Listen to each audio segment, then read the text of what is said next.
going rogue left and right, man. And Mike, the Ape Man. Oh my goodness gracious. PTR Radio. You ready to kick ass?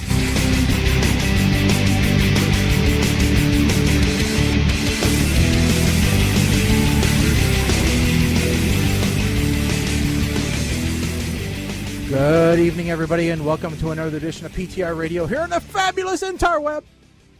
That's right. We're back. We're here with three of us this time. Colin is back on the air with us this evening. Colin is better. He's here, and so tonight we will get to our movie reviews. So look forward to that during the last half hour of the show. But we do have several things to talk about. We probably will get to it here in a little while, but changes are the only thing that are constant in this universe. And that's one of the things that we are going to that we're going to discuss. I'm sorry, I'm laughing because I'm just sitting. As soon as you said it, I'm like, that son of a bitch has been thinking about this all day. No. Trying to get philosophical about it. He's just been waiting. Well, I was going to break out and we were going to karaoke. Change. No, we weren't going to do that. That was never going to happen. But no. No. It's been a busy weekend for me since we were off air last. It's been a busy couple weeks actually. So, you know, I've now become an integral part of what was I guess it's still a volunteer position, but it's more of a full-time volunteer position at my church. So I am going to be there every Sunday for at least 6 hours a day, plus time in between, because our entire worship ministry has left. So it's going to be completely run by volunteers. And, well, what happens when you set things up is you then become the de facto guy in charge. And that, sir, is why I never volunteer for anything. Well, yes, you do. You were Mr. Mike DJ. No. Yeah, that's true. I am Parlin's okay as DJ. That is correct. But that's I didn't volunteer to run the school. So soon you'll be a crossing guard, and then you'll be like a librarian's assistant next, and you know, maybe a security guard, you know, one of these days. But no, I just, you know, it's just one of those things where my daughter said, you know, it's kind of funny. 10 years ago, we started going there because you wanted me to join their high school kids group, and now you're going to be leading communion. And I'm like, yeah, this from a person. Wait. Leading communion. So you're basically going to be a pastor? No, I'm still just a member. I told my wife don't ever count on me becoming an elder, because that ain't never going to happen. And you can take that to the bank, because there's no way. The church would catch on fire if that ever happened. But we are having a problem with people who are comfortable getting up in front of the congregation and talking. And, well, you know me, I like to hear my own voice, as my wife says. So I got no problem being in front of a crowd and saying, hey, let's all eat the Cheez-It and drink the juice. So, you know, I'll say that here. I will not say that on stage. But yeah. It'd be so awesome if you did, though. I know it would be. Can't we just do some unique editing? Like, can you do that before do it in everybody practice? Gets there? Yeah. And then we just edit it in. Mm-hmm. Yeah. Get the crowd reactions, just like, as you know, cut to stock footage of them just sitting there listening to you something really intently, and you do the Cheez-It joke, and yeah, and then cut to Kingsman. I'm telling you, man. Oh, So We could have Yeah. fun with this, but no, you cannot make fun in church. That's one I thing. said you're not have allowed to- fun. I didn't say make fun. I said we could have fun with this. Well, it could be. It could be. You know, you never know. There would probably be a joke or two. Our church actually likes to have fun, which is nice. We like to make jokes. So, you know, there will be a joke or two if I get in front of people. That's a guarantee. I am not going to go up there stone faced and be completely serious. That's not me and my delivery style. First of all, so. But yeah, so. But yeah, so that's taking up time in my day. Plus, but the good news is I'm off next week. I am being forced to take time off from work because I have 15 days I have to use before the end of the year. I think we talked about this last time. So I'm taking a week off in honor of Columbus Day, Indigenous Peoples Day. I said one day is not enough. I'm taking the whole week. So, you know. You have 15 days. Mm-hmm. So Yep. I also have next week off because we're going up to Maine Mm-hmm. to see Kim's dad. I also have Thanksgiving week scheduled off. So So that's do I. 8 days, right? Now, does your 15 include those 8? Yep. Okay. My 15 that I have left to schedule do not include those 8. Holy crap. So I am basically, so I know there's 2 more days this month that I'll be taking off. But starting probably when I get back from Maine, I will be starting my 4-day work weeks by taking off every Friday. Mm-hmm. Because my hockey season also starts on the 27th. Oh, you And decided you my weren't too. return- You decided you weren't too fragile to play hockey. I just played Saturday, actually. Fragile, yes, but I'm still playing. But my gig DJing the back-to-school barbecue landed me a repeat gig of their Halloween party for the second year in a row, which is on the 26th, I think. Well, there you go. So Parlin's okay as DJ. He got his residency at the elementary school. Not something that I typically want to put on a resume here. Hey, I had a solid like 4 years at high school that I was doing homecomings and proms. So you know, there's worse things. It's solid work. Solid work, my friend.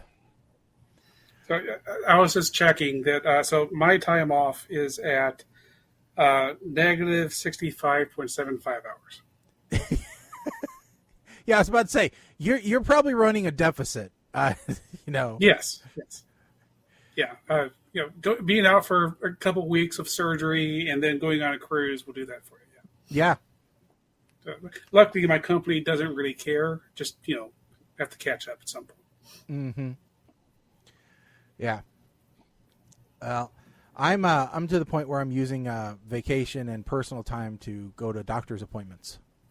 So, there's like one day that I haven't scheduled yet that I'm just saying, okay, well, I'll tick off an hour here or 2 hours there to visit doctors. Because I have sick time in addition to all that other time. But that doesn't, there's no expiration date on those. The value there is when you're ready to retire, you can cash those in and retire sooner. You get half credit for those days. So right now I can retire like a month early.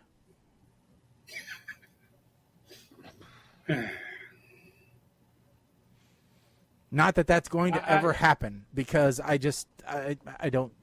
One, I look at my bills and I go, I'm not retiring ever. I'm going to work until they put me in the ground. And then I'll probably still try and find a way to clock in for 2 more weeks at least. But yeah. Yeah, What is remote work policy when you're dead? I mean, can you do that? do they have high-speed internet in hell? That's the question. No, that's or is it just dial-up. satellite? Is it just satellite? Probably. How did the flames affect the signal? I mean, what kind of lag does that? I don't know, but that would be hell. Is satellite, and not the good satellite. not the Starlink satellite. No, it's the Hughes satellite. That's what it is. Yeah. So, but speaking of that is my plan in December because I'm still doing my usual week in Disney. Mm-hmm. So I'm planning to work at least 3 days sitting on the balcony of my Disney hotel room at work. See, if you were my contractor, I'd say, no, you can't do that. Because I've actually told my contractors, no, you have to be at your primary residence. That's what the agreement says. Because I've had several contractors ask me. So they can't work from their sailboat in Fiji? No. Or southwest of Fiji? No, I have quite a few who go to visit family in India or whatever, and that 3 or 4 weeks, and they're like, well, can we work there? And I'm like, no, that's different. You can't work. I mean, if you're out of the country, most of our network rules will not allow. Well, and I asked specifically, I'm like, well, what if they were I had one that wanted to go visit his brother in California, and I sent it through to our HR, and I said, this is a consultant, but this is what he wants to do. And they're like, no. They're like, if he's on vacation, then he's on vacation. He shouldn't be trying to log in because we can't guarantee that he's dedicated time, so no, that shouldn't pass. And I'm like, I get it. I can't. How do you know it's dedicated time at our? I hold them to the same responsibility. I mean, even the full-time employees have that same restriction. I can't let my staff can't do it when they're remote. So that's the problem, is that legally speaking, you cannot treat your contractors like you do your employees. Well, anyway, if that's I haven't checked in to see if I can even do that. Just saying, if I can, I will. But. Yeah, but and I think it is case by case. I think it is department by department. But that's what I've been told. So, well, there's always VPN. Yeah. Yeah. Well, and that's what I can't come out and say it, but I'm like, sometimes it's better not to ask, because I don't know what you don't tell me. Well, see, that's the thing. Deniability. Yeah. Connecting directly instead, because my computer upstairs is the one I use to connect to work. Mm-hmm. So when I'm working remotely, I connect to that upstairs. Yeah. Yeah. So I mean, and I sometimes I even tell my own employees, I'm like, don't ask me questions you don't want me to know about. Exactly. I live by that, that philosophy. Sometimes I don't want to know the answer. Sometimes it's better that way. But anyway, speaking of California, Mike, I know we've talked many a time about minimum wage. And, the thoughts on it and what people don't understand about the economy. And I don't know if you saw the headline for this or not, but California has passed a new bill which has raised not the minimum wage, but the minimum wage specifically for fast food workers. So their minimum wage is $16.50 an hour. But if you work in fast food, your new minimum wage will be $20 an hour. What the what? Yeah, and all right, so I read your subtitle there, like, that's more than bankers are making. I don't know about that. Well, tellers in banks, not like loan officers. Not a banker. Well, they work in a bank. So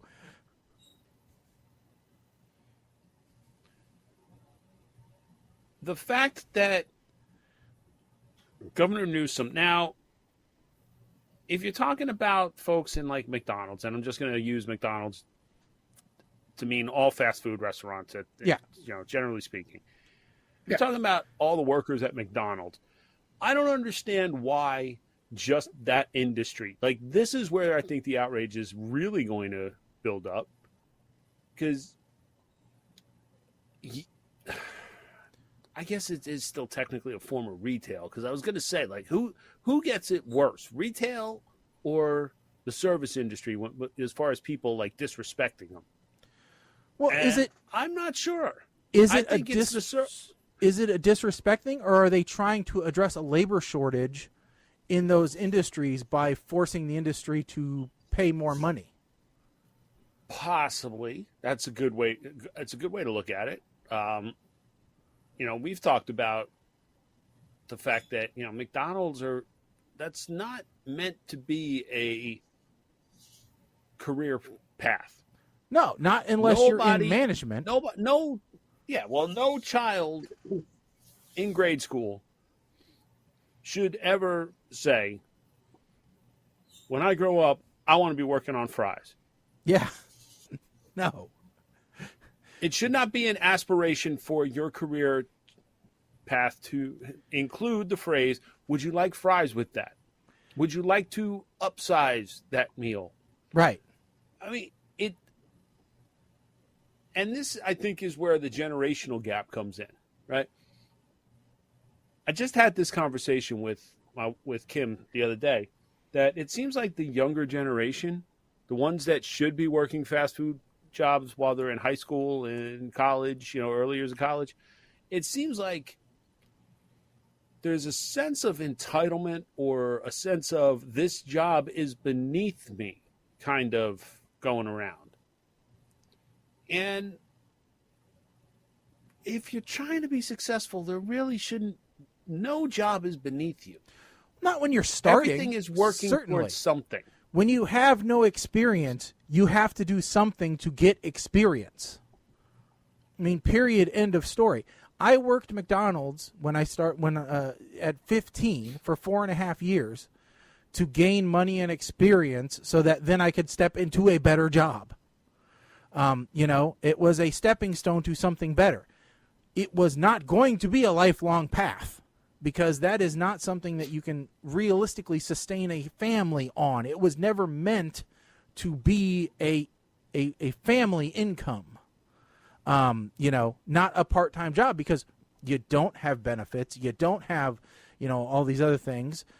You don't have, workable hours to support a family or anything like that. I mean, and so it's not long-term sustainable. It's something to get experience to move into something else. You should cycle those people through. People who are working those jobs, unfortunately, think that it's a lifetime opportunity. They shouldn't see it that way. They should want to better themselves and get better. Yeah. So here's the other part of the flip side to this that the article mentions is this does not affect corporate owned stores as much as it affects the franchise stores. Right. You can usually tell a difference between a corporate owned store and a franchise store by some of the materials. I'll say there are 2 McDonald's less than a mile from each other right by my house. One is family owned, one is corporate owned. Best I can tell. Mm-hmm. The bags are different. The straws are different. The overall setup, layout of the restaurant is slightly different, which I thought was that could just be because of age of when one was updated, when one wasn't. Mm-hmm. But there are subtle differences because I guess franchisees have a choice of suppliers and corporate all uses one supplier, things like that. The franchisees are the ones that are really going to get hurt by this. And we saw this in New Jersey when they bumped the minimum wage here. Well, yeah. A lot of stores started losing or cutting back staff. So then what happens? It snowballs. You cut back staff because you can't afford to keep everyone on payroll. The staff that's left has to pick up the slack. So they're being worked too hard. They want to leave. Unless you give them more money or they quit, and then you got to find somebody who you're going to have to pay more money. It had an opposite effect, and I get why they did it. The whole living wage thing. Yeah, I get that. I truly do. But throwing money at a problem instead of trying to fix the problem, yeah, that's pie in the sky. I know, but. So, have either of you watched any recent videos showing the internals of how fast food restaurants work nowadays? Ugh, it sickens me when I look behind the counter compared to when I was there. It's completely different. You're talking about how like everything has a process now, basically. Yeah, it's like you watch it. I mean, they're working very fast, and then you find out that person you just watched the video of working very fast got moved to a different station because they decided that they were not working fast enough. Which tells you that, so the people who are really good at that job are very fast. And so you just think going, okay, so if all these systems are getting to a point where, just as a counterpoint to the whole thing is, what if you look at the fast food restaurants and you say, okay, well, if I have to pay people $20 an hour, then that person I'm going to pay actually has to be good at the job. And I'm going to have less of them because of my systems of how the restaurant actually works says they're going to pump out X number of burgers to justify how much they're paid. And if they're doing that, then you're approaching the place where that person does have a career. You're asking them to be good enough at that job that actually is what they're going to do. Well, and that is aspirational enough to say you are good enough at that. That's what you do. If that were the counterpoint, case. Well, counterpoint to that is, let's just say this passes, and that guy who's excelling at that job gets $20 an hour. Will the franchise be able to afford to compensate him for that skill? Meaning, like, are you getting a one-time bump at cost of you're probably not going to be able to get a raise for a while because we can't afford it? Or are you going to compensate the one that is really, really good more than the guy that just started because he has learned that skill? Right, so there's that. I think at that point you've already rebuilt your kitchens to be around the small number of staff who are extremely good at their job, and once you've done that, then you're kind of forced to continue to pay them well because it's more difficult to replace them now. When you have a kitchen full of lots of teenagers who aren't paid very much, it's easy to swap them out. But if you have highly trained people, now you have to have people coming in. It may take a year to get them up to speed to be able to replace anybody. Well, I wish that were true, but I'm not saying any of this is true. I'm just saying. Yeah. Well, yeah, no, it's a valid point. I mean, but then I'm also, so while you were saying that, like for McDonald's or something like that, that makes perfect sense. But then the thought crossed my mind, what are they considering a fast food restaurant? So Could the taco stand, the independently owned taco stand by the beach, fall into this? It applies to fast food chains with at least 60 locations nationwide, except for those who that make and sell their own bread. So Subway. Yeah. Well, the Subway's got they don't sell. locations. Yeah, they don't sell their own bread. They just. I don't know why they carved those people out specifically. That they must have a hell of a lobbying group. But and then there's the whole question of, because of the ingredients, is Subway's bread really bread? Well, we know it's not a foot long, so.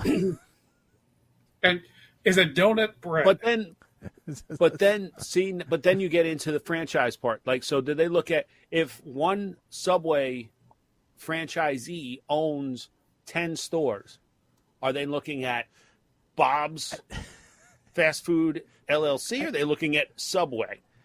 And And what kills me is it says it also establishes a fast food council. I'm just because government cannot implement change without having a council or a VIP panel or some study by an independent third-party auditor that is actually the brother-in-law of one of the council people. So I am just imagining. I don't know how much you guys are familiar with the fast food house, but I am just imagining the fast food house. What? This is not. I'm imagining like the Hall of Justice, but you got Ronald McDonald, the King, Wendy. So this is the part of the fast food house. No. What? Jack in the Box. Forgot about him. He's in there. Good He's Burger, actually in here. Jollibee. Yeah, and the Colonel's in there, and the Colonel. So and they got this girl from Panda Express. She's in there. Panda Express, really? Yeah, and and they got the King from Burger King, and they got so here's a group shot. See, you follow some stupid stuff. And you really do. And Shaggy, you have explored corners of the internet that really should not be exploited. Yeah, see, look, they got they got Jack. Oh, damn it, they switched. But yeah, they got Jack, and there's the star. So yeah.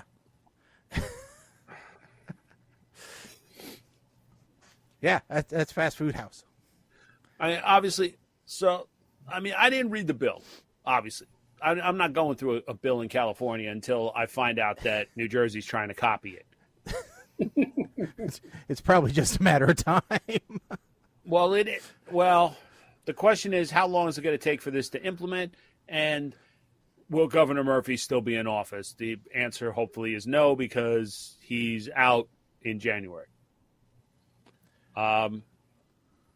The question, I'd be curious to see the specifics. How long is it going to take to roll out, and how are they going to apply it?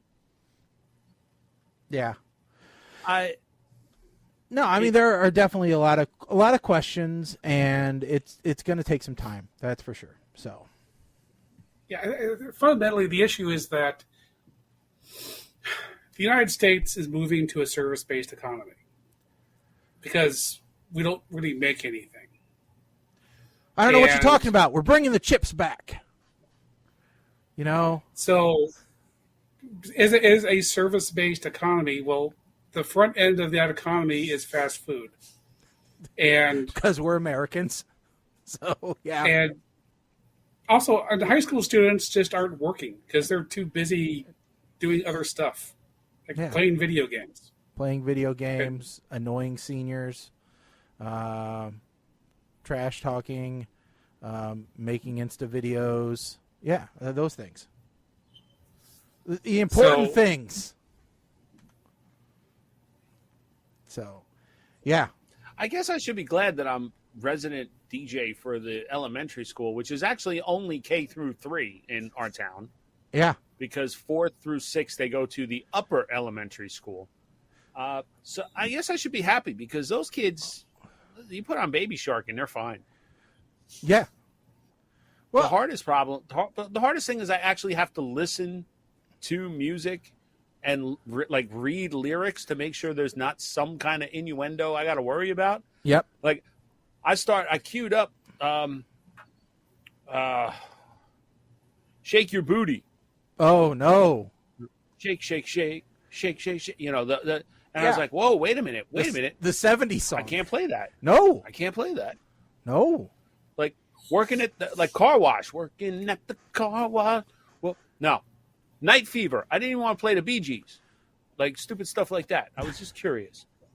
Now, Mike, you need to start working the high schools, though. Because there you could run into some, models. No. Not the students, the teachers. I don't. No. Yeah. No. Can I say it again? No. I don't want to have anything to do with the high school students. I'm going to tell you exactly why. Not students. They're teachers. dangerous. Teachers. the teachers are just as bad. Well, They're all but, some of them won't be teachers long. For this case, Missouri high school teacher is put on leave after school officials discover her page on porn site. I mean, it seems like we're reading one of these a week at least.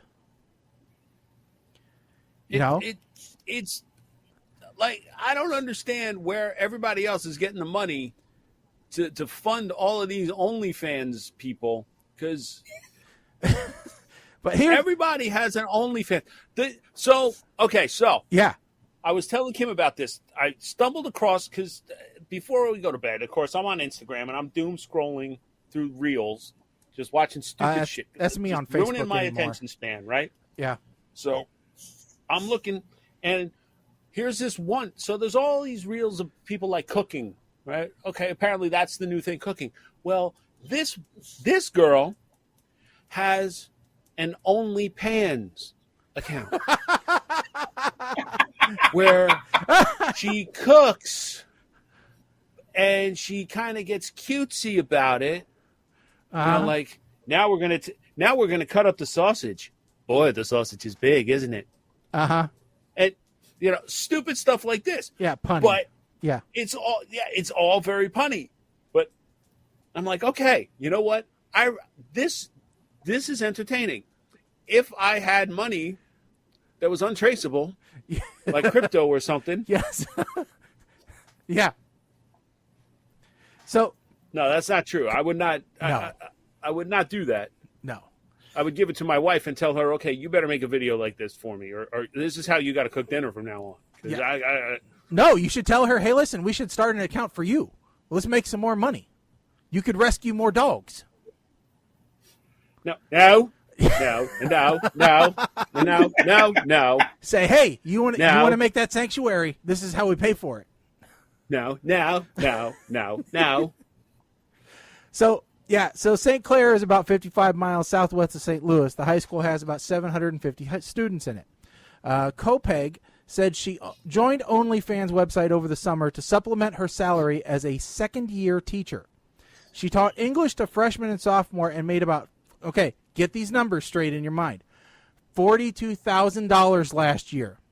Okay, so a year of teaching, $42,000, according to the newspaper's public pay database. She said she earned an additional $8,000 to $10,000 per month performing on OnlyFans. I just looked this up because I was curious. In 2022, OnlyFans had a revenue of $2.5 billion. Yes. It's ridiculous. What in the hell is going on with America? Well, we are into two things: fast food and porn. That's what America, and guns. Three things. We're into three things. We want cheese on it. Take that. We want cheese on it. We want it naked, and we want to shoot it. Those are the three things that the modern American wants. Not necessarily in that order. So, she said she chose the site because its content is only available to subscribers, and she thought it would help protect her identity. Well, I guess she didn't realize the depravity of some of the people that were either parents of the students or the faculty. But yes. So she got fired, and I loved one of the comments on the, I don't know if I'll even be able to find it anymore, but somebody said, there's a lesson to be learned here, a math lesson. Work hard as a teacher for $42,000 or hardly work for $120,000. That.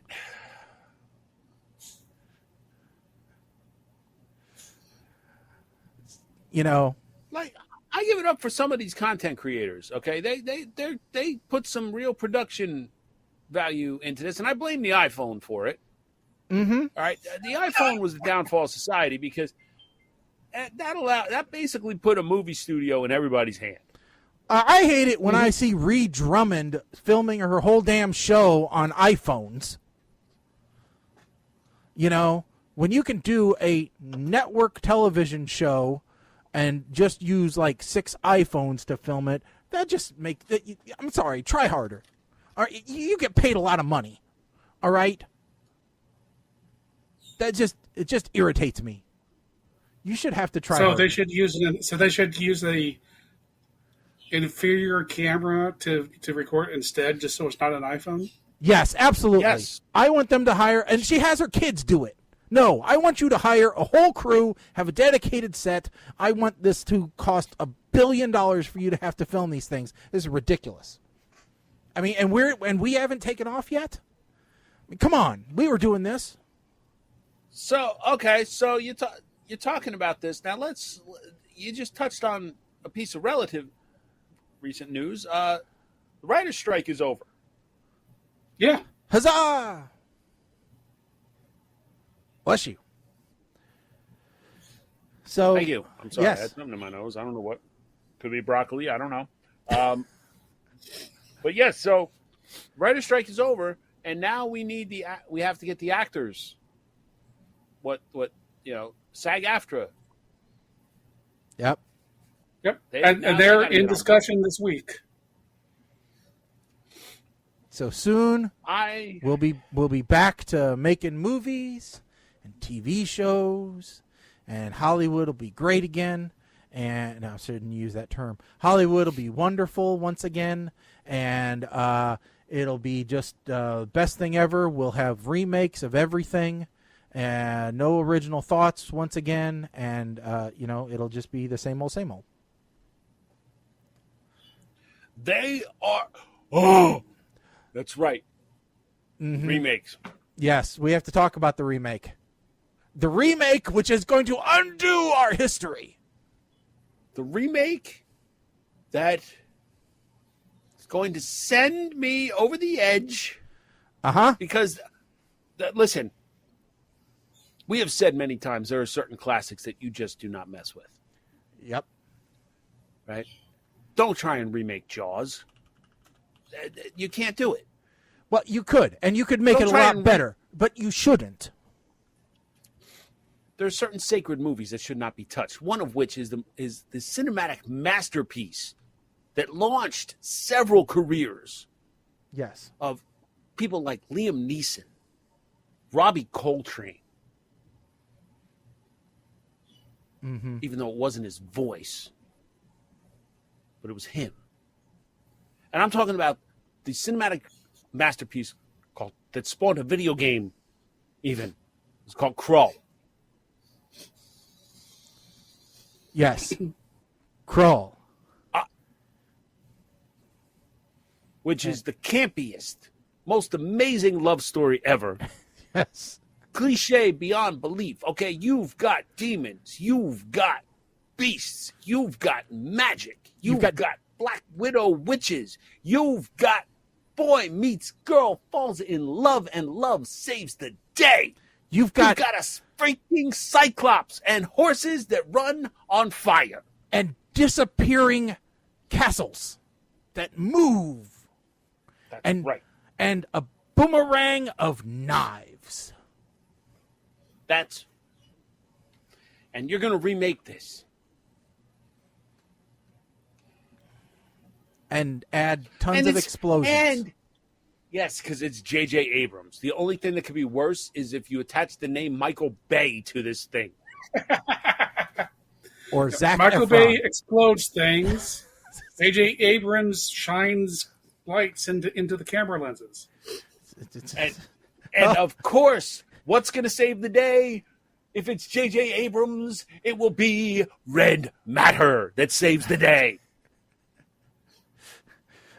So who How are does the glaive work? Only the Lord Marshal has that key, but how does the glaive work? Well, it runs on red matter, of course. so Hey, it could be worse. It could be Shyamalan. So who is going to play the lead? Me.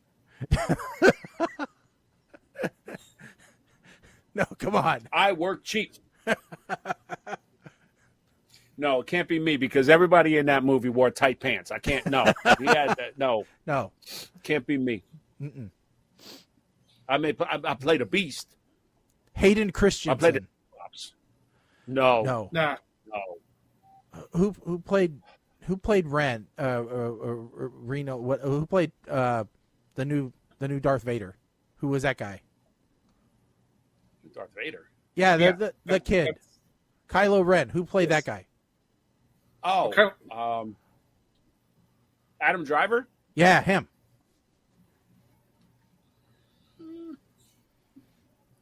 You know, he actually At least you're is a getting to the better actor than- age. Because I don't think that they'll make it Thor. I don't think he No. would take that. No, I think that's a step down. You guys for are right. him. Look, Paul Rudd. Well, of course. no, again, you're choosing people who are too old. That would be ridiculous if it was Paul Rudd. Paul Rudd don't age. No, he doesn't. We have pictures to prove it. He's been the same for the last 15 years. Who? I don't know. Like it all depends because lately I've been watching a lot of Chicago PD, and the one guy that left, he played Detective Jay Halstead. Somehow I think he might be okay in this if it were to happen. I think the problem here is if you try to attach a big name to this movie, if this remake really happens and you try to attach a big name to it, it's going to fail miserably. Yeah. I think your big name can play like the old wizard. Maybe you get somebody on the tail end to play Ergo the Magnificent. Somebody says, I'm not sure Krull is worthy of a remake or reboot. It was pretty horrible. Who is it? Who is it? Where do they live? I got 15 days vacation. Where do they live? I'm just looking through a thread on Reddit about this. Somebody says it would make a better TV show than a movie remake. It's going to be a short TV show. You know, what about the guy that was in The Expanse? Draw it out. There's enough there. You could draw it out to a TV show. a lot of people are saying J.J. Abrams is the worst person to pick for this.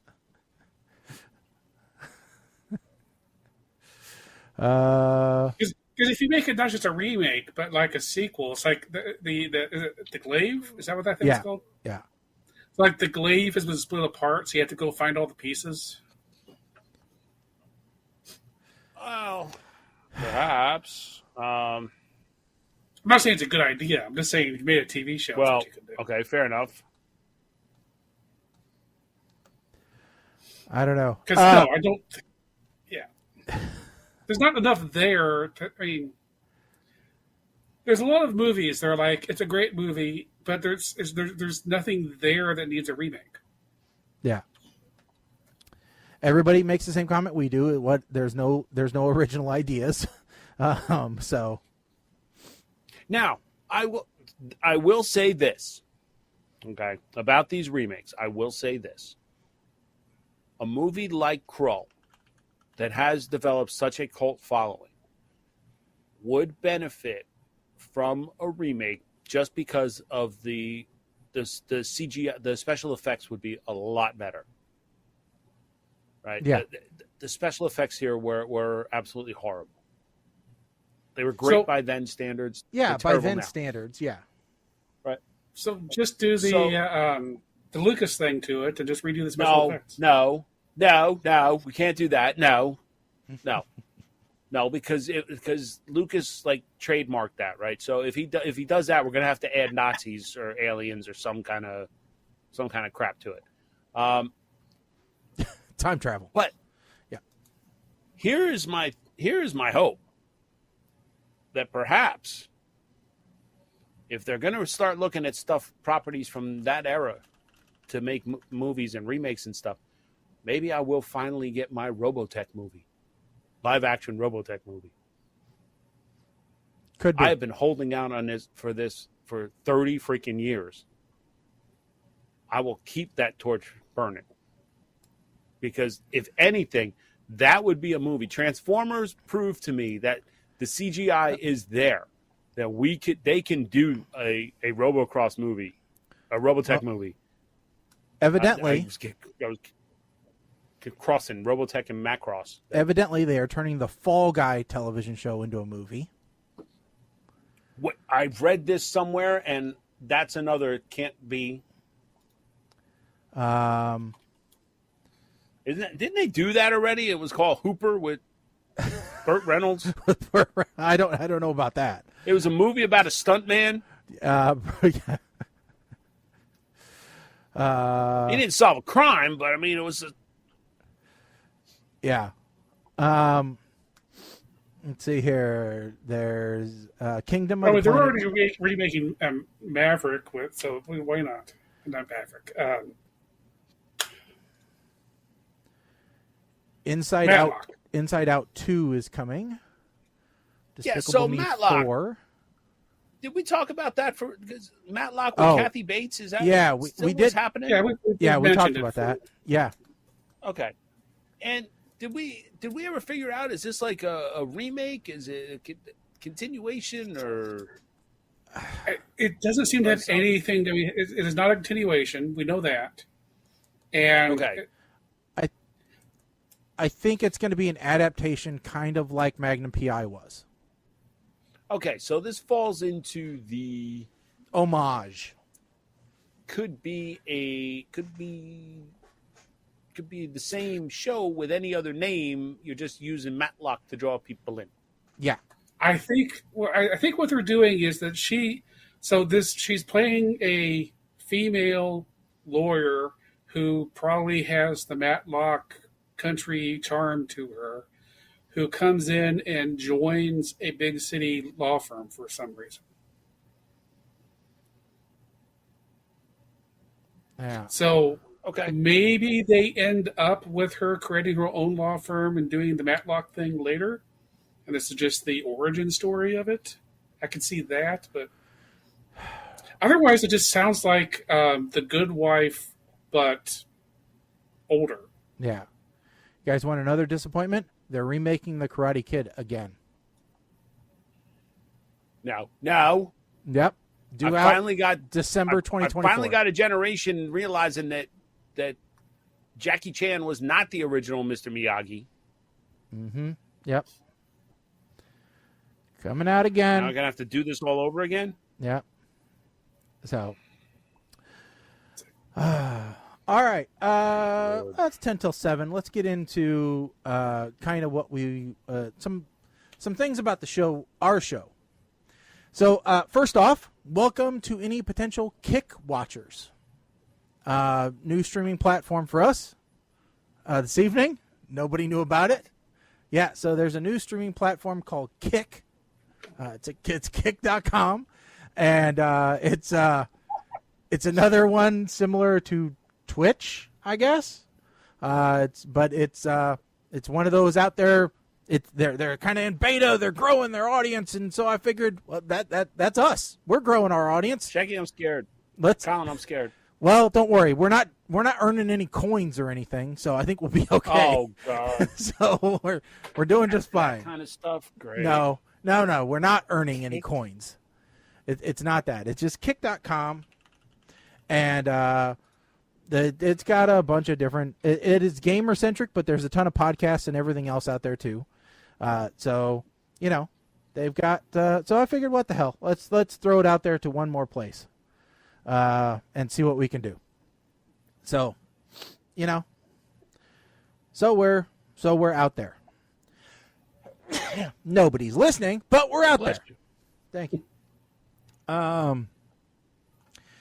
Next up, so in addition to running on that new platform to see who all we can grab out there, we are going to be working on a new website. That's one of the projects I do want to work on while I have some time off coming up. Also, we are going to be changing the format of the show a little bit. So we've been bouncing around a few ideas for a week or so, and I think what we finally decided on is, for right now, we we realize that a 2-hour show is a lot for some people. It's out of the norm for most podcasts. Most podcasts are, most of them are actually like 17, 20 minutes at the most. 2 hours is a long time to listen to us just sit here and talk. So what we decided to do is we think we're going to cut this down to an hour. Now, that's a little bit of a loose timeline. I mean, obviously, if we get going, we're not going to say, 60 minutes, we're cutting it off. No, I mean, if we get going for a little while, we may go 5 minutes over, whatever it is, like we usually have done. But we're going to try to stick to around an hour. And, we're going to try and kind of tighten up our topics a little bit to angle them maybe more towards the television and movie stuff that we typically talk about, as we've done tonight. It doesn't mean you're not going to get some nutty news and stuff like that. We're always going to have our thoughts about what's going on in our lives and everything else.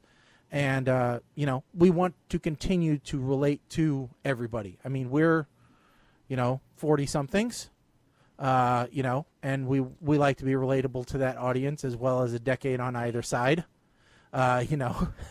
so because we're a mixture of young and old at heart. And, young at heart, old in body. Let's put it that way. The mind is willing, but the body is saying, you're out your damn mind. Yeah. And that's not to say that we won't throw occasional stuff up there. I was thinking, hey, maybe I'll throw some bar stuff in there every once in a while or whatever, get back to doing the drink stuff. But regardless, we think we're going to knock it down to about an hour for the week. And we like doing the movie reviews, but we're going to scale that back to one movie per episode. Just because, one, it'll let us concentrate on the movie a little bit more. It'll give us, an opportunity to really look for and kind of be a little bit choosier about the movies that we watch, because we want to make sure that we get a value out of the movies and that we really do guide you guys towards the movies. That is not to mean that we're going to cherry pick the movies, because sometimes bad movies are great. I mean, we've had some really good bad movies. I mean, take The Cobbler, for instance. I mean, some of us just loved it. The rest of us couldn't stand it. And who knows, tonight's two movies that we're going to talk about might fall into the same category. We might have found one that was great. We might not have, But regardless, I think that's going to be the start. I think for right now, I think we decided we are going to keep going with every other week. Yes. But that's something where this is a little bit subject to change. We said in the notes that we wanted you guys' feedback. All right? We've been fairly stagnant with viewers and with downloads for a while now, and that's something that we would love to see change. We have said for a long time we rely on viewers to help spread the word of the show, to get that out there and to grow it. I mean, we love doing it regardless, but we do want to see it grow. So if, you guys want us to do it more often, one, we need to hear that. And two, we'd love to see the numbers go up. We'd love to see more people download it. We'd love to see more interaction on our social media channels.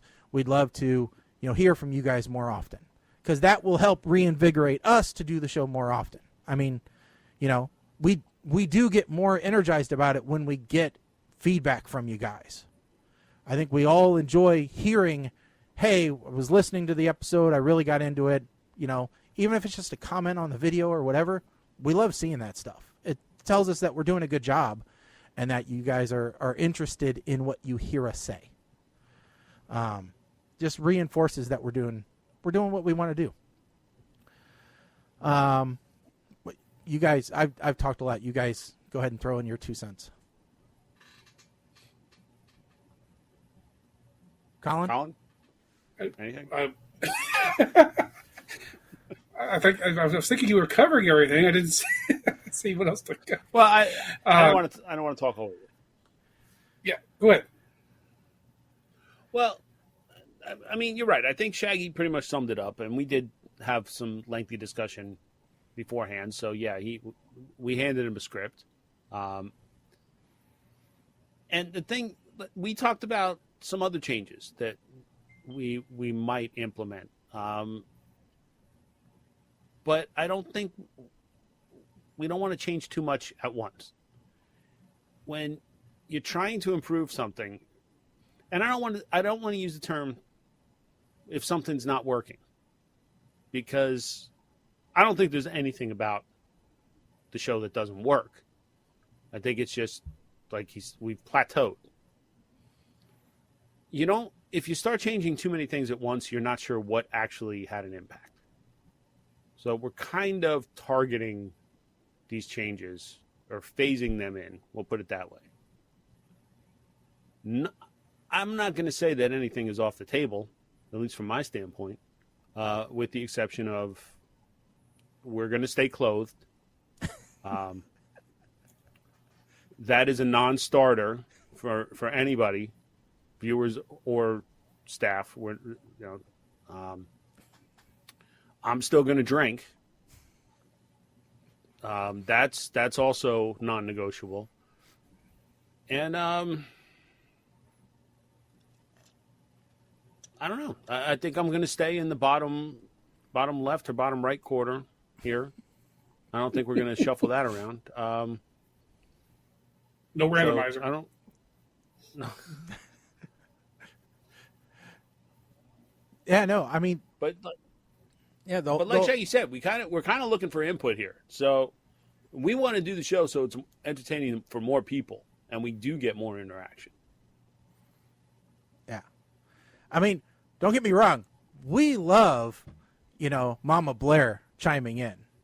We don't ever want to discourage Mama Blair from chiming in. We just love a little bit more people adding to the mix. That and Mike said, as Mike said, we're going to kind of target these and we're going to slowly phase them in so that we can see what works, what doesn't work. If a change doesn't work, we'll roll it back. To tell you kind of experience with this, I had a customer of mine who decided that they were going to shotgun ads across different mediums. They put them in the newspaper, they put them on the radio, they put them on television. They ran the same ad on every medium. And I said, how are you going to know what medium was responsible for bringing in the business? Did you tell them when they redeemed it? Did you ask them how they heard about it? No. Then how do you know what one was most effective so you know how to spend your advertising money in the future? I'm like, because you just spent like 10 grand on this big media push, and you have no way of quantifying what method worked. So you could say it was successful, but you don't know how it was successful, so you don't know how to do it again, how to get the most out of your money. So that's why we're trying this approach. And that's actually, I deal with this at work all the time too. It's like, listen, you can't gut everything and start over if you don't understand, what's going to get you bang for your buck. So, that's we're taking a slow approach, and hopefully it'll work. But the core of the show is not going to change. The core of the show is still, three old guys sitting around talking about what comes to their minds, and going a little bit off topic every once in a while. And we can't change who we are, so don't look for that to change anytime soon. Now, that being said, we are open for sponsorship. Oh, absolutely. We are for sale 100%. So, if I recently acquired a Dr. Squatch bar of soap, and I really liked it. Dr. Squatch. I don't think we discussed it. Are we still looking at the same start time? I think so. Yeah. Product sponsorships. Yeah. I don't think we discussed it. We haven't discussed it yet. We'll make sure that we announce that. But yeah. I think it's going to fall in the same. Safe to say, it will be in the same time slot. Yeah. Somewhere. Yeah. Within. Yep. So and we're keeping all the same mediums. So Facebook, YouTube, Twitch, all the fun stuff. Twitter/X. I noticed that X has been referred to kind of like what Prince was. Every time you see X, it says X, formerly known as Twitter.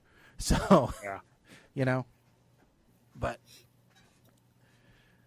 yeah, until Elon runs that completely into the ground, we'll be available there. And actually, we may, if I can get us on it, we may start publishing on Instagram Live. If I can make that happen. I tried to sign us up for a creator account today, so if we can get that cleared through, then maybe we'll start going live on Instagram. If that happens, then we very well could get some kind of sponsorship deal. Yeah. So, folks, potential sponsors. Let's be clear, all right? I'm not looking to retire off of your sponsorship. I will happily promote your products. Hey. I will happily use your products. I will happily do reels and stuff from your products. We don't have agents, so we work cheap. Colin is our legal department, so we work cheap. So we're not savvy. We will pretty much promote. If you give us free stuff, we'll pretty much promote it. I mean, that's the long and the short of it here. We did that with Ski for how long? All they did was give us coupons and stickers. Yeah. Well, they gave us some koozies and some T-shirts and some keychains. Keychains, that's right. Yeah. So they gave us some swag. Yeah. To give out to our listeners. Yeah. I did keep one keychain. So, but yeah.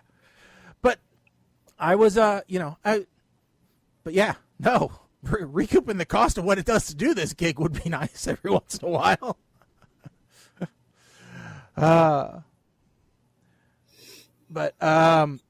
So anyway, but yeah, that's what's coming to the and one of the things that we are, like I said, I am working on is a new site, and one of the big components of that site will be a place where you can see the movie ratings. That's going to be a critical thing that I want to make sure that I put on there that is a value. And I was actually going to reach out to maybe our buddy over at RunP and see if there was any way that he might be able to throw a link on his site. Since we're reviewing movies that there's no way they would be interested in reviewing, it's worth a shot. We got his email. We might as well shoot him a message. You go right ahead. I didn't even know that app was still a thing. Oh, it's still a thing. To be honest with you. Yeah. Now, you know what? I fell out of favor with RunP when you had to start buying coins in order to see the P times. Oh. And I get that he was trying to make money off of that. So him and I also we kind of went to blows over his review of Pacific Rim. Oh, okay. So, yeah, I thought that they changed that, but I don't know. Maybe not. If they may have. I mean, I don't go to movies anymore, so I... Yeah. Yeah. So, yeah. But anyway...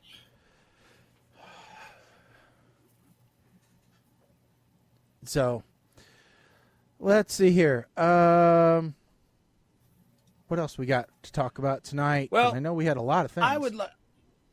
I have one that I would like to bring up that I'd like to get, because I feel like I am not educated enough to be able to know whether this is true or not. Mm-hmm. But I posted an article, and it seems like something that Hollywood would do because they're scumbaggish, not just... The article points out that Disney Plus is going to be rebooting, or Disney is rebooting Netflix's Daredevil, and they basically changed the title to like Daredevil. I don't know, Daredevil Returns or what do they call it? Daredevil Born Again. And in doing so, what industry insiders are saying is it's a Disney scam that puts them back to season 1 pay scale for the show. And I don't know, I've never heard of this until now, but I can see this as something which would explain why Netflix seems to cancel a lot of their shows before or right after the 3rd season. Well, I don't think it's just Netflix. I think that was a no, and it's not. It's just this is fairly common practice across a lot of things, and it is definitely something that we've seen before. So this all stems from a post on X, the website formerly known as Twitter, from Stephen McKnight, who was the showrunner for Netflix's Daredevil's first season. And he was tagged in a message posted by somebody who worked on the show, who wrote, "They canceled Daredevil once crew got full raise and holiday/vacation pay." And McKnight's response was, "It's an old Disney scam where they slightly rename a series to reset contract terms back to the first season. Needs to be addressed by all the guilds/unions and crushed." And then there are other examples where this was apparently brought up, like The Sweet Life of Zack and Cody and Hannah Montana rebranded in their 4th seasons to be The Sweet Life on Deck and Hannah Montana Forever. Yeah. So they're calling out Disney, but I agree with you that I think this may be something that people just aren't aware of. So I don't know, Colin, I would like your take on this because you tend to know about more of the inside and the back end of Hollywood than I do. So I'd like your take. So I would need to research whether or not this is actually happening. I could say that is not why Disney is doing this, but whether or not that's also doing this thing of making them allow it to be cheaper, that I would need to research. But the reason they're doing this is that the entire Netflix Marvel thing, show, all of that is discarded. And the reason for that is that they were all done under a deal with Netflix as a separate section of Marvel from the MCU. And so the people who run the MCU, all the decision makers, had nothing to do with those shows. And the same thing for Agents of S.H.I.E.L.D. They had no input on the creative side to those shows. So all those shows are not part of the MCU. But they do like the cast of Daredevil. So they want to bring that cast into the MCU and be Daredevil and be Wilson Fisk.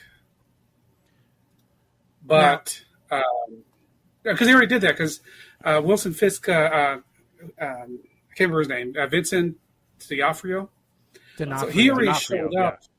Yeah. So he already showed up in one of the MCU shows on Disney Plus. So he's already been incorporated.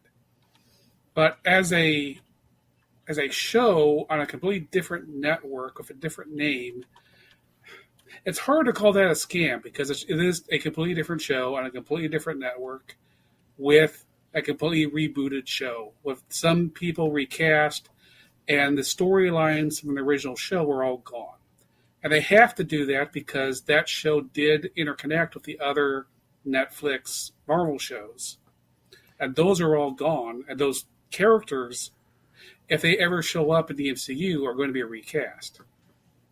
So now to add to this, the reason why, Netflix, for a specific example, you look at Netflix and why they decide to cancel after 3 seasons. Now, Mike, you're exactly right. Contracts typically get renegotiated after the 3rd season, right?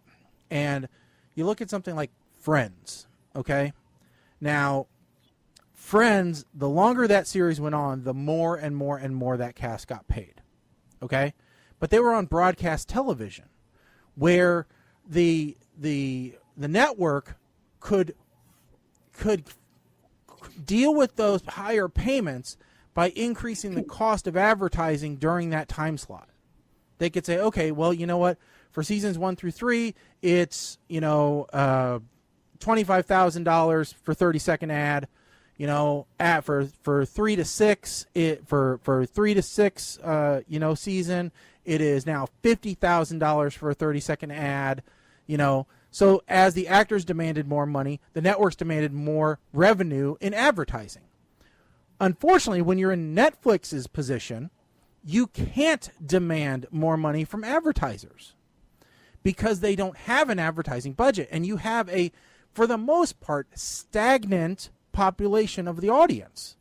It doesn't vary that much. So you can't plan on an ever-increasing, cost structure where you can constantly increase the cost of your show to meet the demands of the actors. So, right. You can, and that the audience, that the paying subscriber is fickle, and that you can't just keep upping the charge to them, because but the that's backlash also is why huge. That's why a lot of these services now are doing a lower, or you're paying more to not see ads. Right. And even Netflix now has a tier, I think it's like $7 a month, where it's an ad subsidized tier. And Yes. I think that's one of the ways that Netflix is hoping to help close this gap.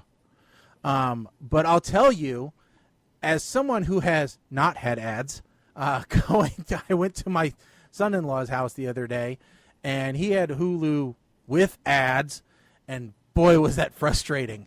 I was almost ready to change the channel just because I couldn't handle 2 minutes of ads. Ugh, so irritating. I'm like, I will gladly pay $2 extra a month to not have ads, or $5 extra a month. I know it is a first world problem, but it's a problem I don't want to have. It's kind of like why I pay for YouTube, no ads. I don't want to watch ads anymore.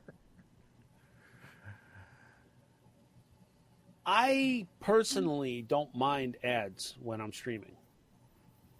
It gives me a natural break point. Like, if I'm not going to watch an entire episode, or if I have to let the dogs out, it gives me a natural pause. Like, I'm not trying to figure out the pee time myself. It's, there you go. There's an ad. I just hit the pause button if I need to do that. Nope. I can't do that. I'm neurotic like that. I'll admit it. Well, I can't just stop. And before we go any further, I do want to apologize. Mama Blair, Steve, and Cisco, you guys messaged in. The toy was not refreshing for me. I just acknowledged you on Facebook. I apologize. I thank you for your input. And I'm watching on Facebook now. So yeah, I don't know why it's not working. That's weird. All right.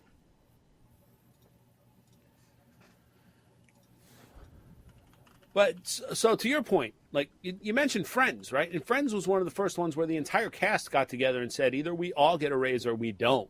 Yeah. We all walk. So which was genius at that time. And I guess, and this very well could be one of the,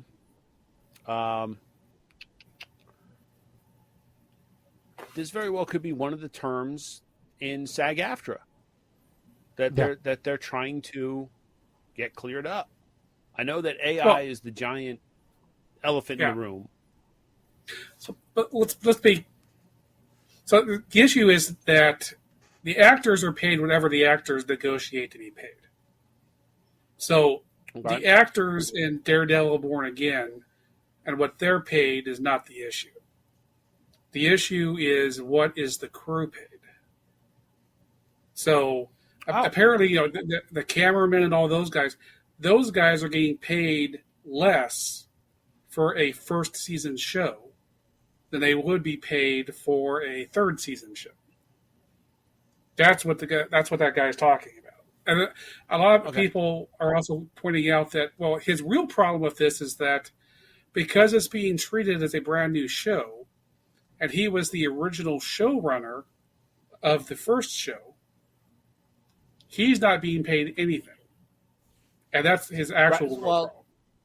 Yeah, residuals are also a big part of this, which would affect the actors more than... Yes, but he's saying he created the show. Right. So these are his characters, but he's not getting paid for the stuff he created because it's being treated as a new show. And people are like, well, you didn't create the characters. Yeah, I was going to say, he didn't create the characters. Marvel created the characters. Yeah. And maybe... But I understand. I get what you're saying about the crew. Yeah. So he maybe has a point with the union? crew. Yes, that's IATSE. That's what he was talking about. Is he saying the IATSE crew are being paid first season instead of third season? Okay. And all right. So my mistake. I shouldn't have brought SAG. I shouldn't have brought SAG-AFTRA into this because that's not actually part of. Okay, that's a different union negotiation. Okay. All right. My mistake. I apologize.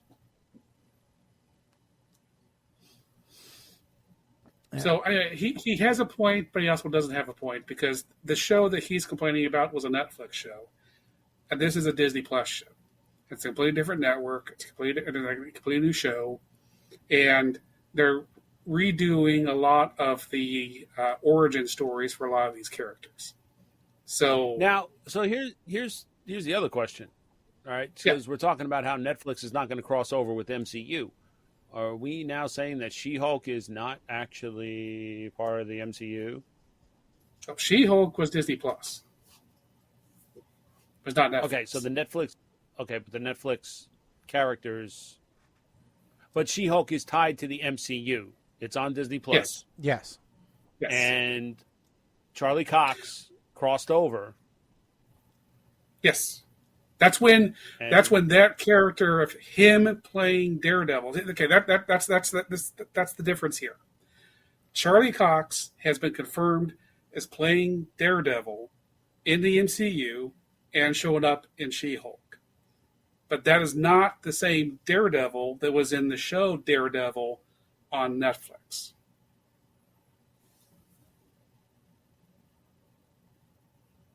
Did he just pull a multiverse on me?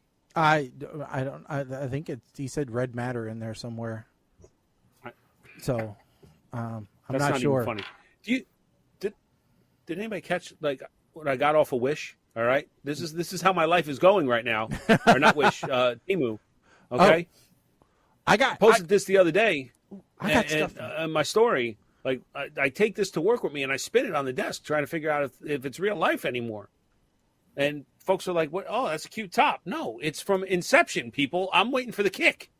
Yeah, I got stuff from Temu. I got. You did? Yeah, I did. I got a couple I got some games. I got some card games. I got some darts. I got a lot of darts, actually. I got a lot of darts. Because, a lot of my metal tip darts broke. So I needed to replace them. The little plastic piece that then holds the flights, they broke.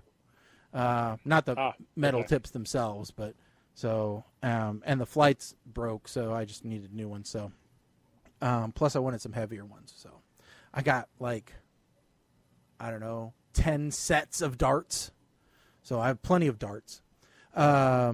And I was pretty happy with my team, and I got some dice. Cause, you can go and buy Yahtzee for $20, or you can buy 10, sets of dice, 8 dice. So I don't know, 40 dice, for $5, and then print out the Yahtzee score sheets on online for free. So what's better? I'll make my own Yahtzee set. Thank you. And so that was in addition to an order that I had put. I found a deal for a little bit of custom swag that I put at my office. And I think I showed you guys, but I don't think I've shared this online. So because I love to, promote the show, as we were discussing, I made some custom swag for my desk at work. So, this is what is on my desk at work now. This is the part that I think is the best about this is when he's at work, Colin and I are staring at him all day long. Yes. So, and I had somebody go, so this is you? And I go, yes, that is me. That very much is me.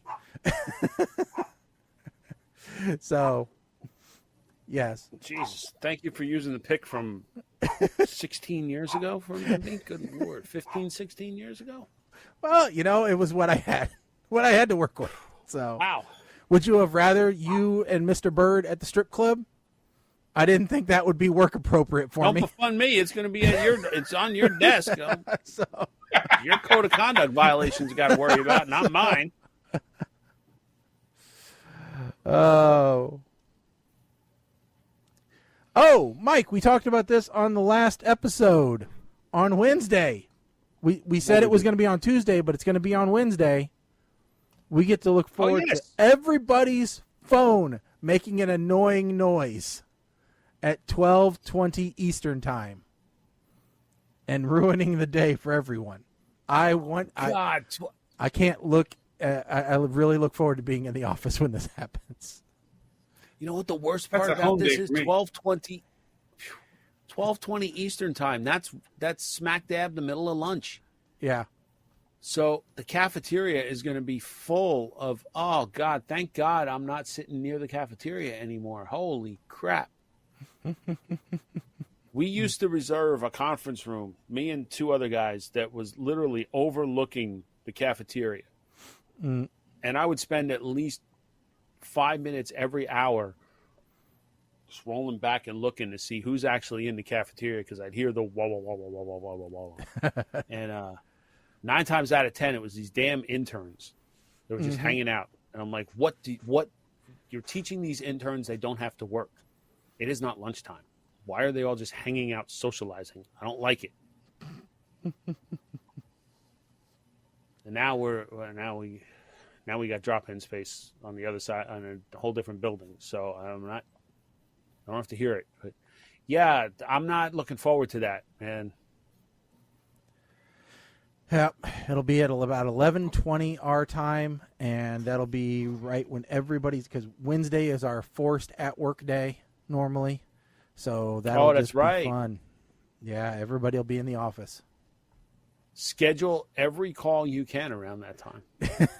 So it'll be a fun one, that's for sure. So, also new, we've got a little bit of time before we got to get into the reviews. So, Colin, back when you had your own place, all right, and then later on it was moved, I believe, to your parents' old place. All right, one of your fondest things, kind of like a boat, the day when you got it and the day when you got rid of it, was your hot tub. So regale me of all the pleasures of owning a hot tub. Tell me how great it is.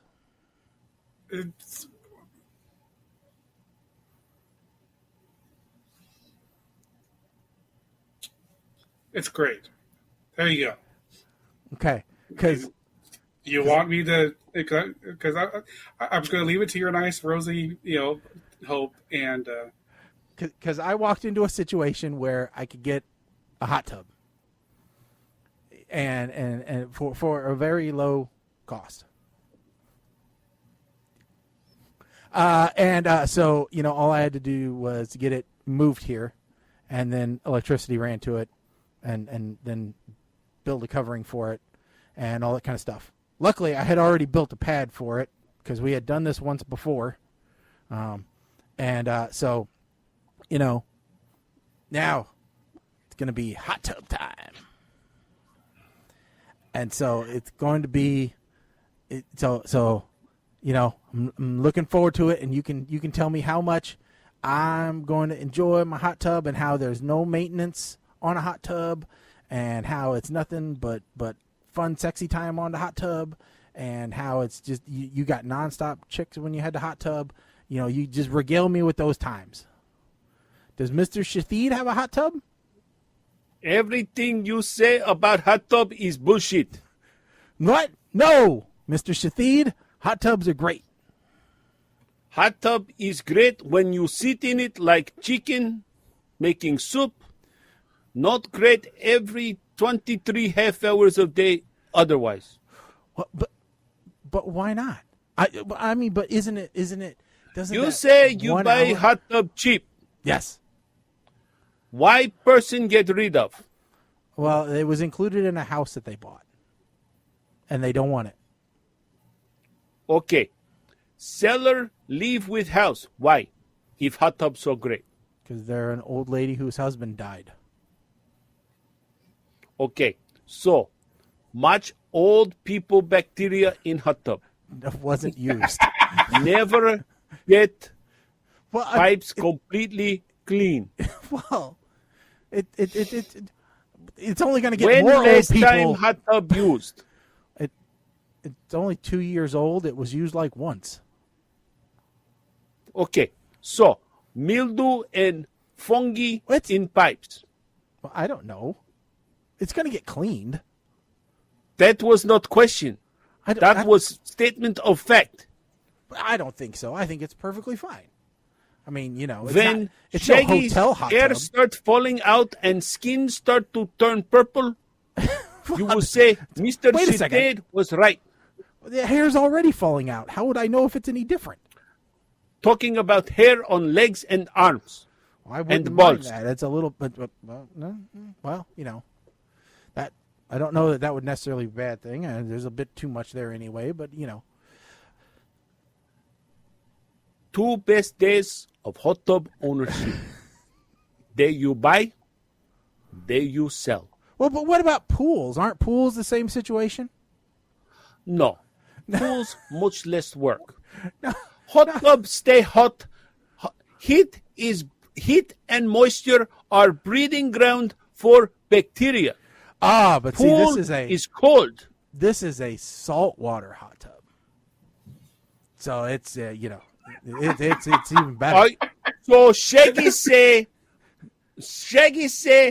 that there are no bacteria in ocean? No, Ocean salt water? no, and I could put a shark in it if I Flesh-eating wanted to. bacteria come from ocean.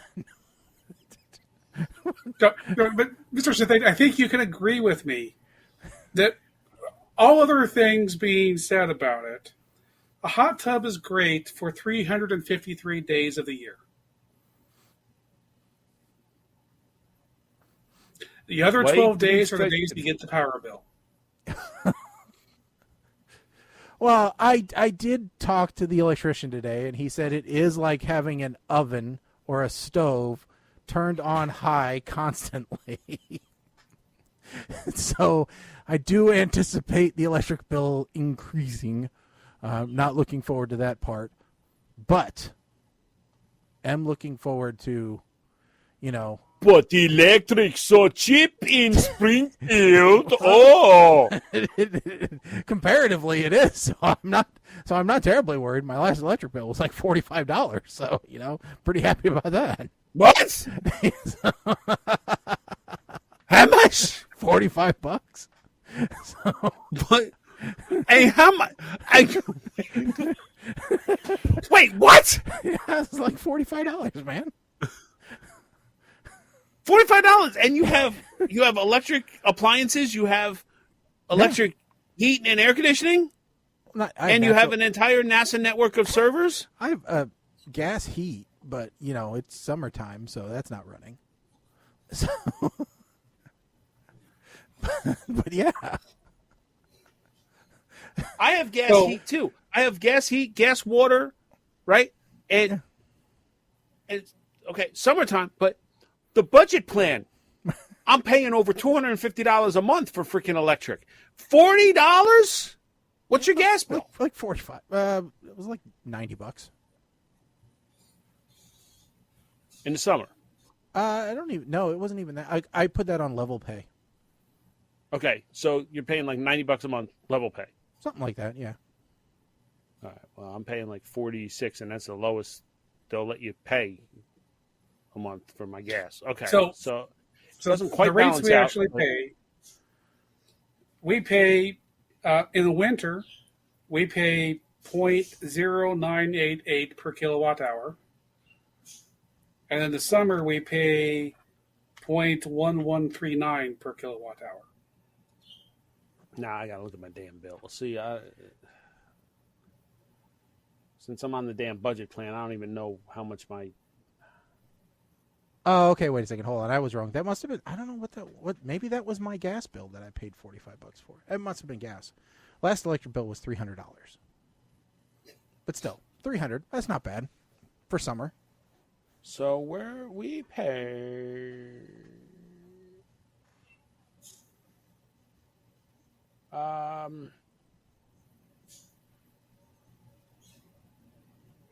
The hell is going on? Oh, that's delivery. Actually, that was combined because that's water and electric. But yeah. So you're talking, service and delivery? Yeah. So I hate my freaking electric bill. I swear to God. Well, we pay $14.76 for just having service, and then those other rates per kilowatt hour. So let's see here. If I just look at pure electric, yeah. So summer kilowatt hour, I paid 240. Oh no, the $14.76 just the minimum charge. Sorry. Yeah, it is.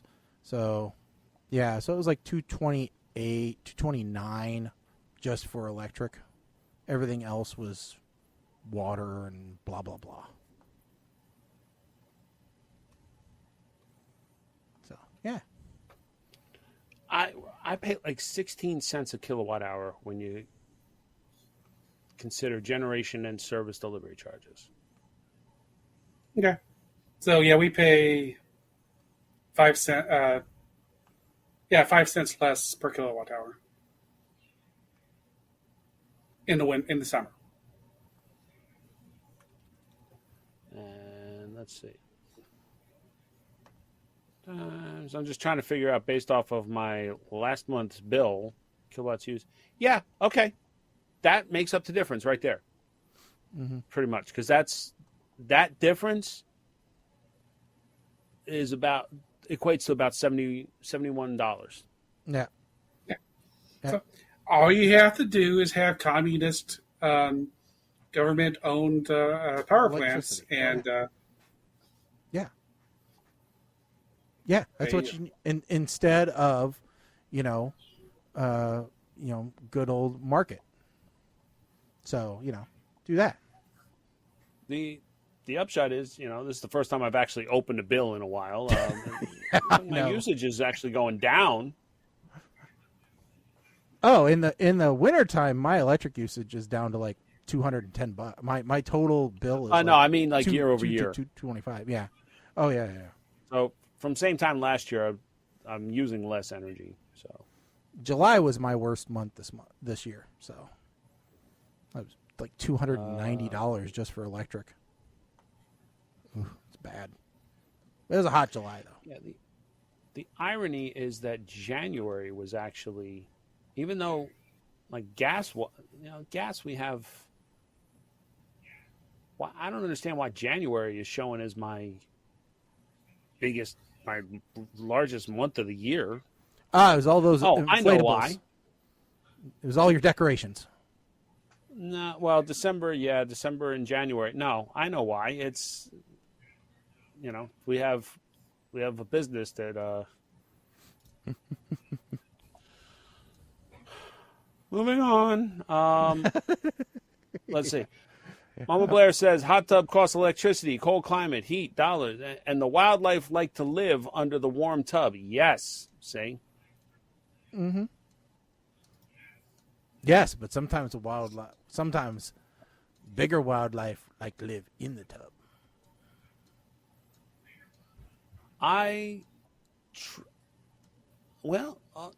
I wish you best of luck, man. First thing I would do is make sure it don't leak anywhere before you even plug it in or hook it up. That's why no, it doesn't leak anywhere. It's I know that already, and I hired a professional moving company to move it so that if they break it in the process, their insurance can pay for it. So you are seriously hoping it breaks. Well, I don't care one way or the other, but as long as it doesn't. So, funny story though. Before we move on to the movies, the people we sold our hot tub to, it took them like a year and a half before they actually hooked it up, because when they got it to the house, her son actually said, "Where are you putting this, Ma?" She goes, "We're putting it on our deck. Your deck is not going to support the weight of this." Yeah, that was It sat like in their driveway for like a year until they could get the footings and the foundation of the deck built up. Yeah, like I said, I already had a pad built for one, so I know exactly where it's going. And then I'm going to put a pergola, or I'm going to put a gazebo over it. So, protect it from the elements. So, Okay. yeah, we'll see how it goes. But Are you building one, or have you found one? I'm going to get a kit one. So, because if I try to build it from scratch, it's going to look kind of like Homer's doghouse from The Simpsons. Just 3D print it. Yeah, You got a 3D printer. So I found one that I like for like, $800. So, and it's all aluminum, so it'll work. But yeah, all right. Let's get into our movie reviews. And we have 2 movies that we're going to review this evening, which is great. And let's see here. So we will. So we have. Not Good Girl. What the heck was the name of it called? Sweet Girl. Sweet Girl. Sweet Girl on Netflix, starring Jason Momoa. And then we have Griff the Invisible, which is not about Colin's nephew. I was dismayed to hear about that, to see that, but So, which one do we want to talk about first? I just don't even come to me, because I should have watched Griff the Invisible. I apologies, I should have tried, but no, I've not seen either of the movies. So, okay. So we will start with Sweet Girl. All right. So Mike, we'll start with. Actually, I'll go first if you don't care. All right. So Sweet Girl. So Jason Momoa stars in this movie, and I'll tell you what, this is an interesting movie, and with about 30 minutes left, my wife came into the room and started trying to watch the movie with me. And there were a lot of questions she asked. That was just a terrible idea on her part. Because that was when things got interesting in the movie. I mean, not to say they weren't interesting before, but there's some developments in the movie about a half an hour before it's over that twist your brain a bit. And, because I don't want to give too much away from the movie, even though it's a 2021 movie. But if you like a good action movie, this will be a fun movie for you. And, if you like Jason Momoa, this is a good movie for you. This is a good action flick. It will tear at your heartstrings a little bit, though. So you do have to walk into it knowing that this is a bit of a drama movie. So if you're affected by cancer battles or anything like that, then this could be a little bit of a sticking point for you. But I think it had really good action. It had really good dialogue. It had good acting. It had very interesting character development in it. It was just. It was a good watch. I don't know that I'd watch it again because it's not my style of movie per se by the end, but it is an interesting watch for sure. So I am going to give this one a smile. because I think that it deserves it. But yeah, for a Netflix original, this was a good film, and I think Jason Momoa is really tuned into this action flick with a slightly romantic twist. He's got some depth in his characters. I'd love to see him. I don't know that he's ever done a comedy per se. I know there's some comedic elements in Aquaman and stuff like that, but I'd be interested to see if he has a comedy anywhere in his repertoire, because that could be a fun one. There has long been a rumor or hopefulness that him, as we talk about roommates, him and Peter Dinklage do a remake of Twins. I'm all about it. Yeah. So that would be. I mean, I liked him in Stargate Atlantis to start with before I ever saw him in anything else. So that's what got me started on him, and so he will remain Ronan Dax for a while. So anyway, all right, Mike, your turn. Okay. This is the first movie I've ever seen with Doug from The Hangover in anything but a Hangover movie. And once again, Mr. Justin Bartha is only in about 15 minutes of said movie.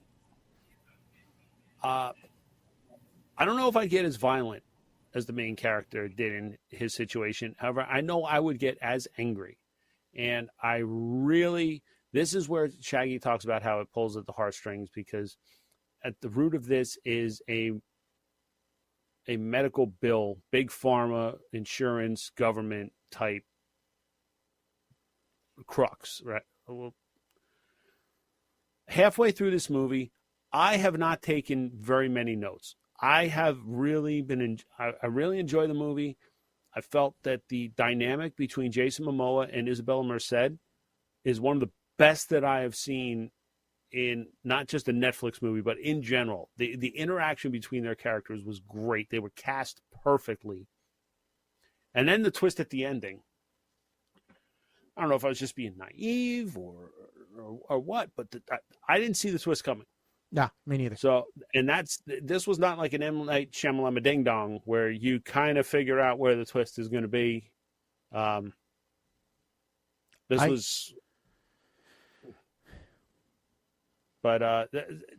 it was a bit trippy, because once the twist hits, you find yourself pausing and going back and saying, well, wait a second now. And you're thinking back to scenes. And I think they did flashbacks to certain scenes too that illustrated how it actually happened as a result of the twist. The movie could very well be construed as just a subtle commentary on big pharma and government and the relationship between them. So but as Shaggy said, I don't think I'm going to watch this again, but I'm right there with you. I gave this a smile. I had to go back and look, and a lot of the movies that we've watched, I think Isabella Merced was in Yes Day, which I think we reviewed. I think she was in, what was the Nickelodeon game fun temple thing? Wasn't she in that too, I think? Oh, the Hidden Temple? The Hidden Temple. Hidden Temple. Yeah, I think she was in that. Every movie I've seen her in, I've really been impressed with her acting ability. She was in Dora and the Lost City of Gold, Instant Family. I didn't see Dora in the Lost City of Gold. I want to be real clear about that. Oh God, they're remaking Father of the Bride, or they remade. She was in a movie with Mark Wahlberg. She was in Family. She was in Legends of the Hidden Temple. Yes, she was in Instant Family. But she Transformers? was not in Yes Day. She was in Transformers. The Last wasn't Night. in Yes Day. I don't know. But yep. Okay.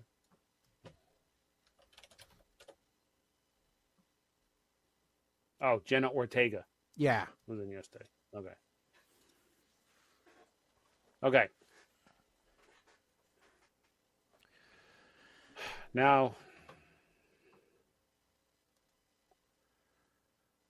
Now, for I Griff. will say, well, hold on a second. Before you say that, you said that there was amazing chemistry there. I think it was similar chemistry that Jason Momoa had in Braven with Stephen Lang, who played his father in that movie. yes. I mean, because Yes. that was really. I mean, Jason Momoa has great chemistry with certain co-stars in his movies, and it's just amazing how you just go, okay, well, that's his daughter, or okay, yeah, that's his dad. You can, it's there. That just happened, and you're like, Yep. all right, yeah, I believe it 100%. So I don't know how he does it, but he's just great at that. All right, so now moving on to Griff the Invisible. All right. I'm going to start off by saying if this was under our new rules, we probably would not have watched this movie. This to me seems more like a student film than a big budget movie. And you can tell that by the acting, you can tell that by the special effects, you can tell that a little bit by the dialogue. It's an Australian film, which is fine. Nothing wrong with this Australian films. It does have a fairly large character in it. Alan Ball, or I'm sorry, not Alan Ball, but Ryan Kwanten was from True Blood. He's an Academy Award winner. And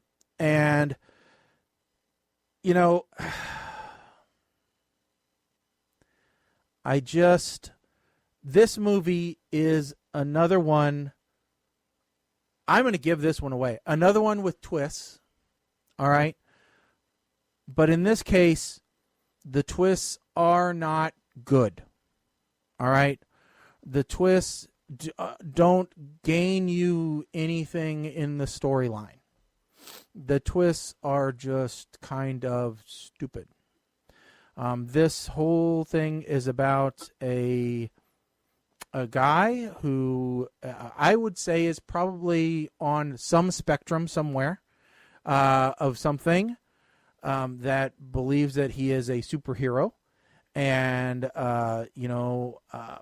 imagines these scenarios where he goes out and he fights crime and that he does all these things. And by the end, you realize that he's not doing any of that. It's all in his head. And as luck would have it, his brother starts dating a woman who has similar issues or also loves living in a fantasy land. And his brother introduces her to him, as his girlfriend. Turns out they become attracted to each other, and she indulges his fantasies. And, it's just doesn't. At first, I was a little bit sucked in, unfortunately, thinking, oh, well, his inventions don't work in the light, or, oh, his inventions time out, or whatever. And then I suddenly went, no, this is really stupid. It's just all in his head.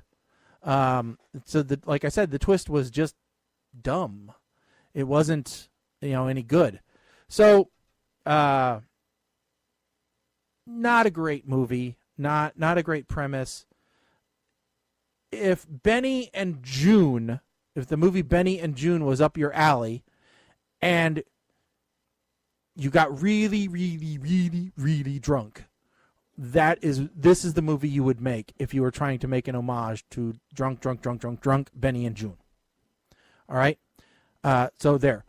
My rating for this is going to be a VERP. That's what I think of this movie. I don't think it's a puke.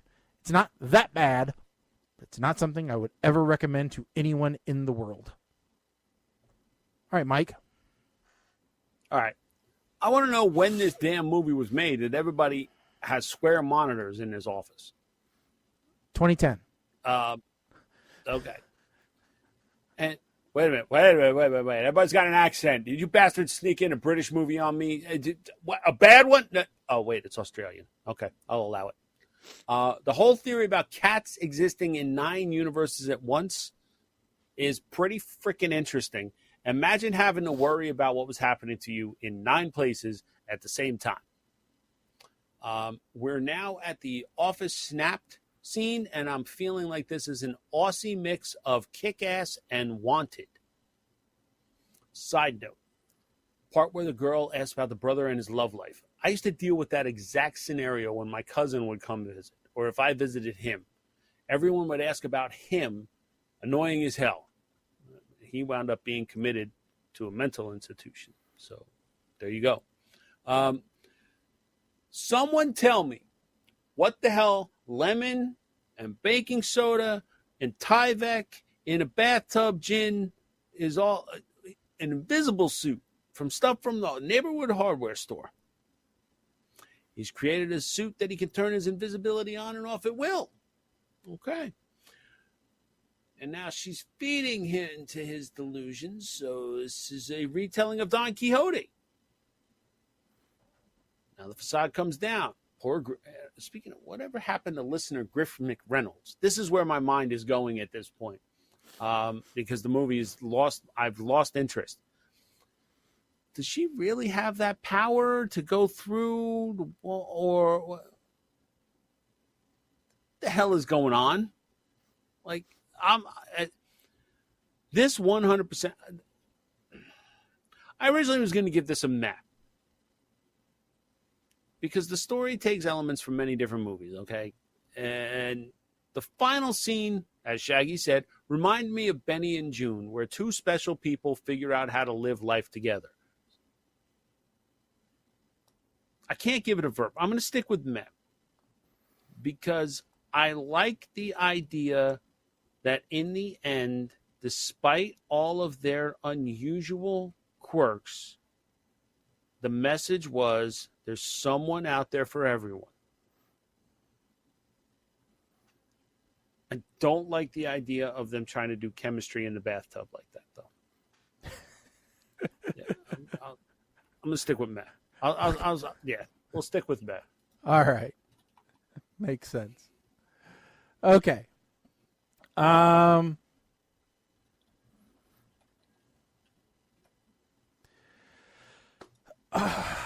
right. Next up is talk of, do we want to pick the next movie now, or do we need to put some more on the list? Because I know the list was getting a little bit short. Well, why don't we... Or is there a particular one that we want to pick? Because I know there's been quite a few that have come out on Netflix, especially recently. You know, and so it might be something that we want. There are some on here that we might be able to do. There are some okay. So just reading through the summaries here, I think we can nix Act Naturally. Okay. A movie where the summary says 2 stepsisters inherit their father's nudist colony. I think we can go ahead and get rid of that one. Yeah, we can probably kill that one for now. There's another one on here, The Bad Education Movie, which the summary says this has got a double whammy. Raunchy, goofy, class trip comedy, British warning. So it's that's out of here. That's got Hugh Jackman in it. I don't care if it had Jesus himself in it.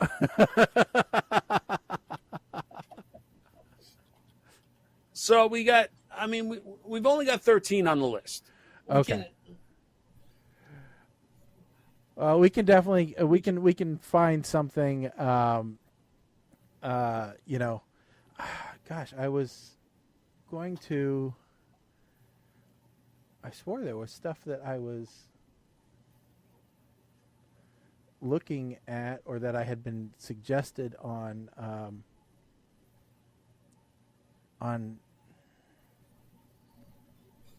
Well, and actually, looking at number 13, so there's one on here that may violate one of our rules. Okay. Ripped 2, RIPD 2. Oh. And the question is, this is a sequel. It is a sequel. Do we have to review the first one before? Well, have we all watched the first one? I know I have. Yeah, I have. Okay, we've all seen the first one. And I've read the comic book, too. Well, I won't say that I've ever gone that far. I read the comic book before they made the movie. Well, now you're just going for extra credit. Well, so there's I got to be. I'm kind of narrowed down to 3 of them right Okay. now. All right, without doing the random number thing, because I think you're right. I think we do kind of have to talk about some of these. There may be some that we don't. Yeah. I'm between. They cloned Tyrone, which is one that you said you. Oh yeah. You asked us, is that something you thought we could do? Mm-hmm. The Bubble, which Okay. is about. It's kind of like a meta type thing where they're filming the sequel to a movie during quarantine, Yep. and then, RIPD 2, if you want to do that. I would kind of be interested in RIPD 2 just because it gets suggested to me so freaking awesome, or often. A lot. Yeah. Yes. But Colin, I think yes, I think that input works. as well. Works for me. Yeah, I think Okay. RIPD 2. All right, we'll I do think that. I think that works.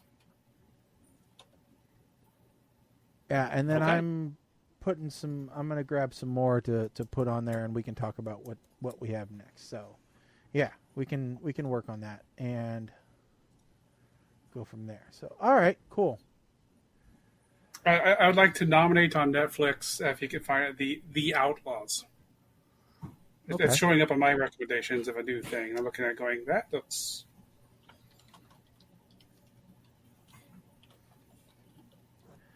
Well, and I just I put on a couple more because my Big Fat Greek Wedding 2 is now out, and I assume we've all watched the first one. I've watched all 3. Didn't 2 just come out? No, the third one is actually in the theater. Oh, okay. Okay. Well, Murder Mystery 2, have you watched that one yet? Because I know we watched the first one for the show. Oh, did we? Yeah. Yeah. No, I haven't watched that one. Okay. So, all right. Well, we will definitely find some more, and go from there. Oh, and then there's a new Anthony Mackie horror comedy called We Have a Ghost. That might be fun. So, I've been on an Anthony Mackie kick. So, Twisted Metal. I did watch one of those episodes. I haven't finished watching it yet. But yeah, it's on my list as well. So, all right. All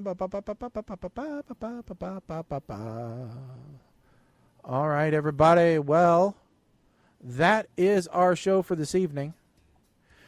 Do want to thank everybody for tuning in, especially any of our new listeners out there on the Kick platform. We'll be doing some more advertising of that, as well as all the other changes that are going to affect the show on all of our social media networks. So don't forget to check those out at PTR Radio on Twitter, Twitch, YouTube, Instagram, Threads, and Facebook. That's right. All baby boomers, millennials, well, not millennials, but Gen Xers, Facebook is still there for you because that's where we are. So we've got everything covered. We'll put out notices about that, about our next show, which at this point is going to be on the 16th. And again, we'll be doing 1 hour on the 16th. When exactly, we will let you guys know in the social media channels. But if you guys have any feedback, what you'd like to see in the show, if you got any suggestions for topics, please make sure to drop them in the comments. We'd love to see them. We'll be happy to talk about them. So I don't have any events coming up because I'm taking a vacation next week. That's right, and so is Mike. So we're gonna have fun not doing a darn thing. That's a lot of what my vacation is. No, this is a working vacation for me, but that's cool. Yeah, well, it'll be for me too. I'm gonna be clearing out stuff and doing all kinds of crap and probably building a bridge. So you'll track my progress on our social media channels to learn more. So, all right, folks, but that's it. I'm Shaggy. I'm Colin. I'm Mike the Ape Man. Stick a fork in us, folks. We are done later.